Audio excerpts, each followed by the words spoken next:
Australia ব্যতীত বিশ্বের প্রায় সকল দেশে 200 প্রজাতির কাঠবিড়ালি রয়েছে।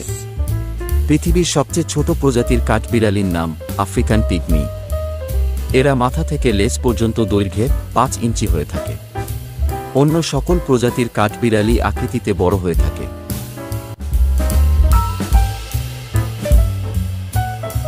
এরা গাছে চলাফেরা করতে বেশি পছন্দ করে। ইন্ডিয়ান দৈত্যাকার আকৃতির কাঠবিড়ালি লম্বায় 3 ফুট পর্যন্ত হয়। কাঠবিড়ালিদের 4টি দাঁত থাকে যা কখনই বড় হয় না। এ বৈশিষ্ট্য এক প্রজাতির ইঁদুরের ক্ষেত্রেও দেখা যায়। গাছ কাঠবিড়ালি এক গাছ হতে অন্য গাছে, এক ডাল হতে অন্য ডালে লাফিয়ে লাফিয়ে চলে। এছাড়া অন্য কাঠবিড়ালিগুলো মাটিতে চলাফেরা করে। শীতকালে কাঠবিড়ালি শীতনিদ্রাতে যাওয়ার জন্য মাটিকেই উপযুক্ত স্থান মনে করে। এরা মাটিতে চলাফেরা করায় সচরাচর বাদাম, পাতা, গাছের শিকড়, বীজ, অন্যান্য পোকামাকড় খেয়ে থাকে।